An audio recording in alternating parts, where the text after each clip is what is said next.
నమస్తే, welcome to RTV. భిన్నత్వంలో ఏకత్వం కలిగినటువంటి మన భారతదేశంలో అన్ని కులాల వారు, అన్ని మతాల వారు ప్రతి ఒక్క పండుగని చాలా ఘనంగా నిర్వహించుకుంటూ ఉంటారు. ఈరోజు డిసెంబర్ 25 క్రిస్మస్ పండుగని ఘనంగా నిర్వహించుకున్నారు. ప్రస్తుతం మనం కర్ణాపురంలోని ఇక్కడ ఈ చర్చ్లో ఉన్నాము. ఈరోజు ఇక్కడ ఎలాంటి ప్రార్థనలు నిర్వహిస్తున్నారు, అసలు క్రిస్మస్ అనేది ఎందుకు చేసుకుంటారు, ఈ క్రిస్మస్ పండుగ యొక్క విశిష్టత ఏంటి అనేసి తెలుసుకుందాం.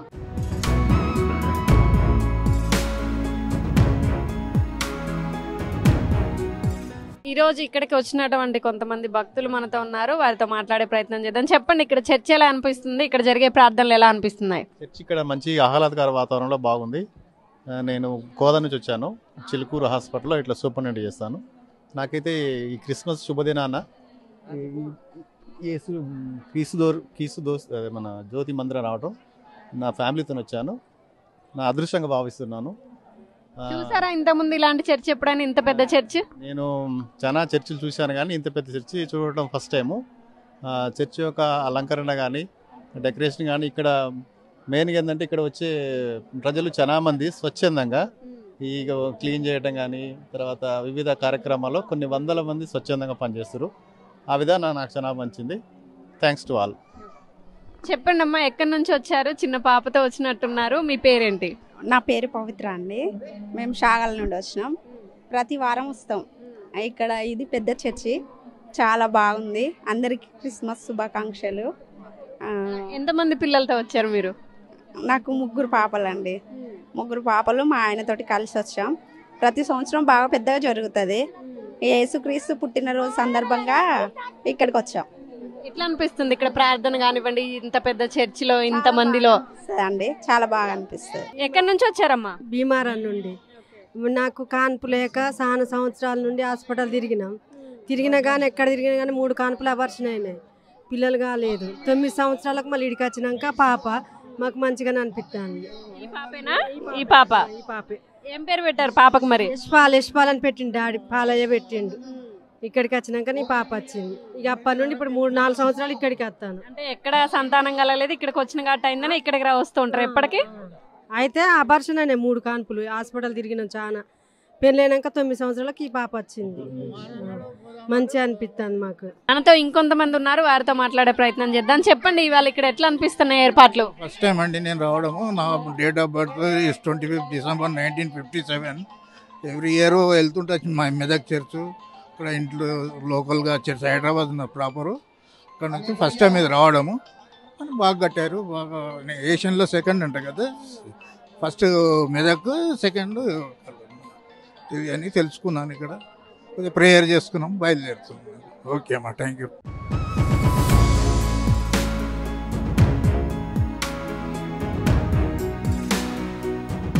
ప్రస్తుతం మనతో ఈ చర్చ్ యొక్క మెయిన్ ఫాదర్ గారు పాల్సన్ గారు మనతో ఉన్నారు. ఇక్కడ జరిగేటువంటి కార్యక్రమాలు కానివ్వండి, ఈరోజు ఎలాంటి ప్రార్థనలు నిర్వహించబోతున్నారు, వచ్చిన భక్తుల కోసం ఎలాంటి ఏర్పాట్లు చేశారు, ఏమేమి జరగబోతున్నాయి ఇక్కడ అని తెలుసుకునే ప్రయత్నం చేద్దాం.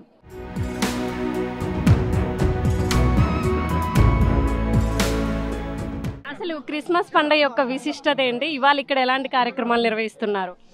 ఈ ప్రపంచ మానవులందరూ జరుపుకునే పండుగ క్రిస్మస్ పండుగ అనేది క్రైస్తవులందరికీ చాలా సంతోషకరమైన దినం. ఎందుకంటే యేసు ప్రభువారు మరి పాపంలో జీవిస్తున్న మానవుని కొరకు పరలోకాన్ని విడిచిపెట్టి భూలోకాన్ని మరి ఎంతగానో ప్రేమించి మరి కన్య మరియమ్మ గర్భం నుండి ఉద్భవించిన యేసు క్రీస్తు ప్రభువారు ప్రపంచ మానవులు మరి పాపంతో, శాపంతో, రోగంతో, సమాధానం లేక, శాంతి లేక జీవిస్తున్న అందరి కొరకు ఈ లోకానికి జన్మించాడు కనుక ఈరోజు మా యొక్క క్రిస్మస్ పండగ. మరి అందులో నూతన మందిరం ఫస్ట్ కనుక కొన్ని లక్షల మంది ఇక్కడికి రావడం జరిగేది.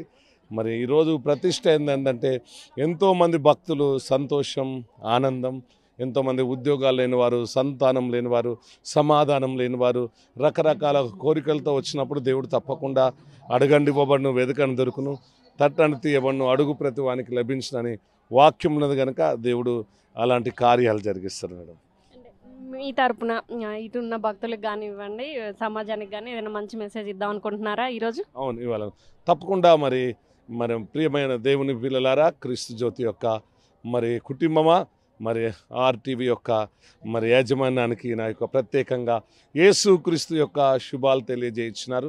యేసు ప్రభు కూడా దేవుడు లోకాన్ని ఎంతో ప్రేమించాడు కనుక తన ప్రియ కుమారుని లోకానికి పంపాడు. ఆయన యేసు ప్రభు లోకానికి వచ్చి ప్రతి మానవుని ప్రేమించాడు. అంటే మనం దేవుణ్ణి ప్రేమించడంతో పాటు మన వల్ల మన పొరుగు వారిని ప్రేమించాలి. ఎందుకంటే పొరుగు వారు ఎవరంటే మరి ఇదిగో ఆహారం లేని వారికి మరి పేదలకు సహాయం చేయడం, పేదలను ప్రేమించడం, దేవుణ్ణి ప్రేమించడం, ప్రజలందరూ దేశమంతా నాయకులు అధికారులు అందరూ సంతోషాలతో బ్రతకాలి. క్రీస్తును కలిగి జీవించినప్పుడు దేవుడు కావలసిన ఆశీర్వాదాలు ఇస్తాడని నేను మీకు తెలియజేయించున్నాను. God bless you. ఈ రోజు ఇక్కడ ఎలాంటి కార్యక్రమాలు నిర్వహించబోతున్నారు? ఈ రోజు మొత్తం ఇక్కడ ప్రార్థనలు జరుగుతాయండి. ఈరోజు ప్రత్యేకంగా నేను మందిరంకి వెళ్ళగానే ఆరాధన జరుగుతుంది. తర్వాత జయప్రకాష్ గారు డైరెక్టర్ గారు నా స్నేహితుడు చక్కటి వాక్యం, తర్వాత నేను వాక్యం చెప్తా. పోలీసు వారు కూడా ధర్మసాగరు, సెల్పూరు, తర్వాత అందరు కలిసి బందోబస్తు తీసుకున్నారు. సిపిఐ గారు మరి సిపి గారు వాళ్ళందరూ కలిసి మరి భక్తులకు కావాల్సిన భోజన సౌకర్యాలు, బస్సు సౌకర్యాలు, అన్ని రకాల సౌకర్యాలు, దాంతోపాటు సాయంకాలం సాంస్కృతిక కార్యక్రమాలు కూడా ఉన్నాయి. ఎందుకంటే ఈరోజు అంతా భక్తులు ఇక్కడనే గడుపుతారు.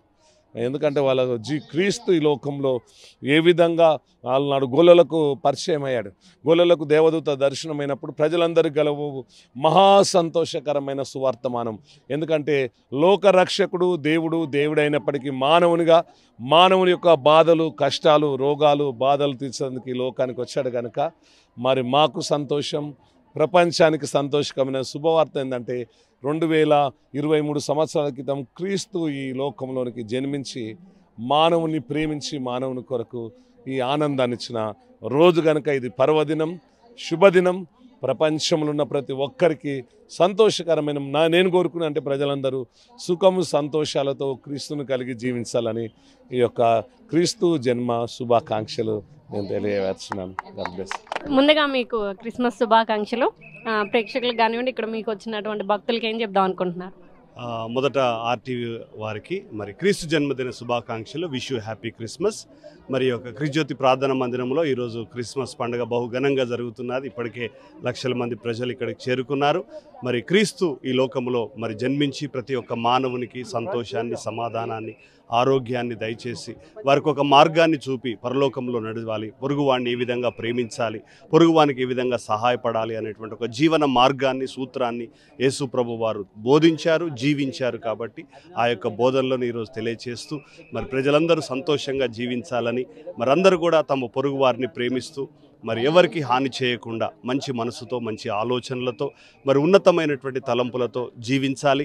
మరి ఎలాంటి నిరాశ, నిస్పృహలకు గురి కాకుండా ప్రతి ఒక్కరూ మరి జీవితంలో ఎదురయ్యే ప్రతి సమస్యను ధైర్యంగా ఎదుర్కొని ప్రభు కొరకు జీవిస్తూ, తోటి వారి కొరకు జీవిస్తూ, సమాజం కొరకు, సమాజ శ్రేయస్సు కొరకు జీవించాలి అని మరి యొక్క అందరినీ కోరుతూ ఉన్నాను. మరి ఈ పండుగలో పాల్గొన్నటువంటి ప్రతి ఒక్క భక్తునికి దేవుని యొక్క ఆశీర్వాదాలు కలగాలని విష్ యూ హ్యాపీ క్రిస్మస్ తెలియజేస్తా ఉన్నాను. ఇక్కడికి ఎంతమంది రాబోతున్నారు అనుకుంటున్నారు? ఇప్పటివరకు ఎంతమంది వచ్చారు? వారి కోసం ఎలాంటి ఏర్పాట్లు చేశారు? ఇప్పటి వరకు మనకి దాదాపుగా 1,00,000 మంది చేరుకున్నారు. ఇంకా 50,000 మంది అంటే దాదాపు 1,50,000 మంది వస్తారని అంచనా వేసుకున్నాం. మరి వారందరికీ కూడా ఇక్కడ చక్కటి కూర్చొని అందరూ దేవుణ్ణి ఆరాధించడానికి, మరి ఒకవేళ ఎక్కువ జనం ఉన్నట్లయితే వారు బయట కూడా ఎలాంటి అసౌకర్యానికి గురి కాకుండా LED స్క్రీన్స్ ఏర్పాటు చేయడం జరిగింది. సౌండ్ సిస్టమ్ కూడా బయట ఏర్పాటు చేయడం జరిగింది. మరి అందరికి కూడా మరి టెంట్లు, షామియానాలు, పెండాల్స్ వేశాం. మరి పోలీసు వారు కూడా అన్ని కూడా సమన్వయపరుస్తూ ఉన్నారు. మరి సాయంకాలం మరి ఉన్నటువంటి భక్తులందరికీ కూడా మంచి చక్కటి భోజనాన్ని కూడా మేము ఏర్పాటు చేయడము జరిగింది. అంతేకాకుండా మరి ఇక్కడ ప్రజలకు సౌకర్యంగా ఆర్టీసీ వారు ప్రత్యేకమైనటువంటి బస్సులు అధిక సంఖ్యలో ఈరోజు నడుపుతూ ఉన్నారు. అదేవిధంగా ప్రైవేట్ వాహనాలు కూడా వస్తూ ఉన్నాయి. మరి ఎవరికి ఎలాంటి అసౌకర్యం కలగకుండా మంచినీళ్ళ వసతి కానీ, తర్వాత వారికి ఇబ్బంది కలగకుండా భోజన వసతులు కానీ, ఇతర హోటల్స్ అవన్నీ కూడా ఏర్పాటు చేయడం జరిగింది. ఈరోజు ఏదైనా మంచి వాక్యం చెప్దాం అనుకుంటున్నారా? అవునండి, ఈరోజు మంచి వాక్యం చెప్పాలనుకుంటున్నాను. మరి దేవునికి నరునికి మధ్యలో చాలా అగాధం ఉంది. ఆ అగాధాన్ని పూర్తి చేయడానికి యేసు ప్రభు వారు మధ్యవర్తిగా ఈ లోకానికి వచ్చాడు. మరి ఆ దేవునికి మనుషునికి సంధానం పరిచి, సమన్వయపరిచి ఇద్దరిని ఏకం చేసినటువంటి దేవుడే మానవుడైనటువంటి యేసుక్రీస్తు ప్రభు వారు. కాబట్టి ఈరోజు మనము ఏ దేవుణ్ణి అయితే కోల్పోయామో ఆ దేవునికి ఈరోజు సమీపంగా జీవిస్తున్నప్పుడే మనకు నిజమైనటువంటి సంతోషం, నిజమైనటువంటి క్రిస్మస్. Thank you. చూస్తున్నారు కదా, ఈ రోజు ఇక్కడ ప్రత్యేకంగా సాంస్కృతిక కార్యక్రమాలు కూడా ఏర్పాటు చేయబోతున్నాం. ఇప్పటికే లక్షల మంది ఇక్కడికి రావడం అయితే జరిగింది, ఇంకా వస్తూనే ఉన్నారు. ఇక్కడ పోలీసు వారు కూడా భద్రతా ఏర్పాట్లు చేయడం జరిగింది. ఇక్కడికి వచ్చినటువంటి ప్రతి ఒక్కరికి ఎలాంటి అసౌకర్యం కలగకుండా అందరికీ ఏర్పాట్లు చేయడం అయితే జరుగుతుందని చెప్పడం జరుగుతుంది. ఇలాంటి మరిన్ని విశేషాలను మీ ముందుకు తీసుకొస్తుంది మీ RTV.